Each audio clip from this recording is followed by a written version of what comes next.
It's time.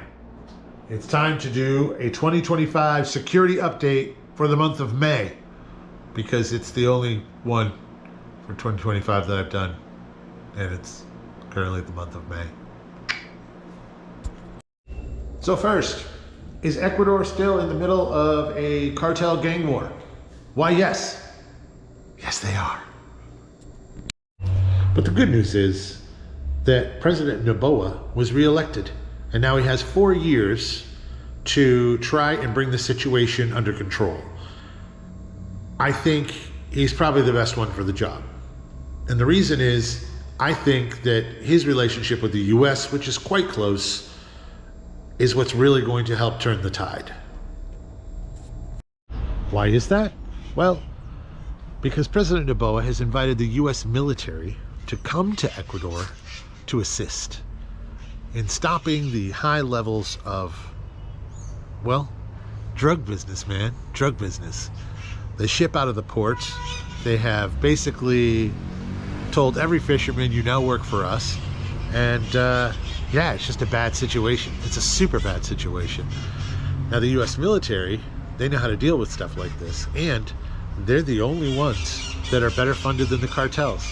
This government here in Ecuador, they can try all they like. They will never outspend the cartels. The US military being put in charge of the security of the ports would be fantastic. Do I know that that's what they're going to do? I have no idea. But no matter what, I think bringing in the US military is a good idea. Anyway, let's move on to the next thing. How about vaccinations?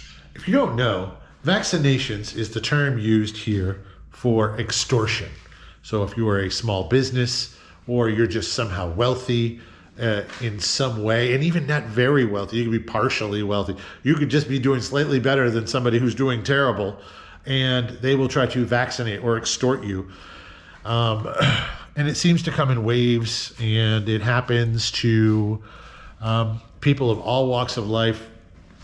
And they'll basically say, hey, you have to start paying me monthly this amount of money, or I'm going to hurt you, I'm going to hurt your family, I'm going to destroy your business, I'm going to blow stuff up. You know, they're just all sorts of threats. So, and they do follow through with them sometimes. You know, some of those threats are real and some of them aren't.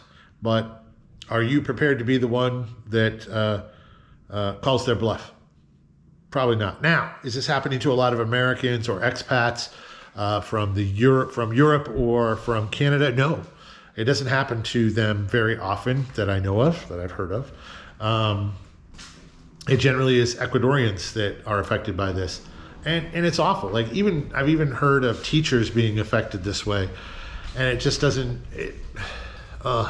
make sense. But hey, when free money is involved, people are willing to go to any extent to try and get that free money. Okay.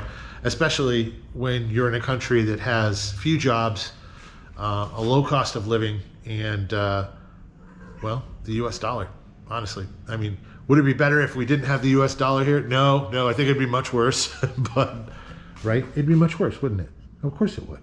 Yeah. Anyway, let's go on to the next one. Kidnappings.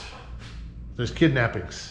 And yeah, they're getting worse. They're not getting better. And again, this is, they'll take you from your house. They'll take you from the gas station. They'll take you from the club. They'll take you from wherever they can find you. Is it you that they're talking about? If you are from the US or if you are from the UK or Europe or Canada? No, probably not. This happens to very few expats. But it does happen to Ecuadorians, and you know it affects you. And it's you know it's not a safe environment. Now, what happens to them once they get kidnapped? Well, sometimes they pay the money and you get the person back, but sometimes you don't. Sometimes bad things happen. You know. And those kidnappings, they're also a part of another problem in that people, to solve household money issues, will often take out the Ecuadorian version of a payday loan, which is a loan shark, okay?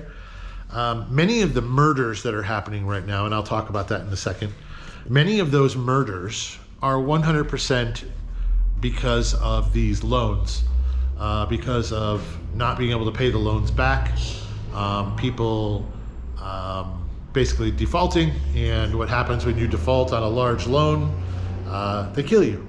So, or they hurt a family member, or they do something like that, destroy property, or take property.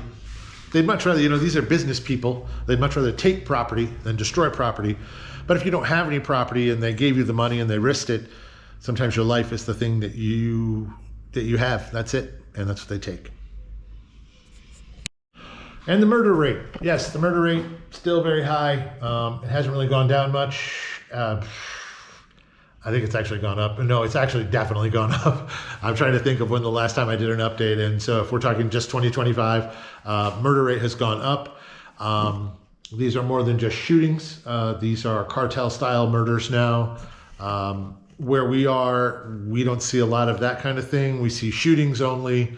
But in places like Manta, you're definitely seeing dismemberments and leaving behind of things.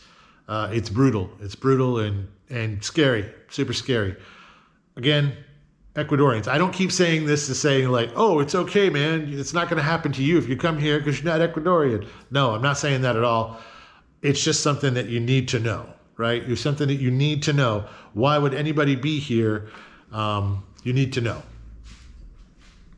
So what else is there? What else is there? Petty crime. Petty crime, still basically the same as it was back in 2024. Petty crime meaning property theft, stuff like that. On our property, we've had some, drug users that it was easy to get over the wall and steal anything that wasn't nailed down. And I fell for it. I fell for it a few times. But now we got a pack of street dogs who are 100% loyal to me.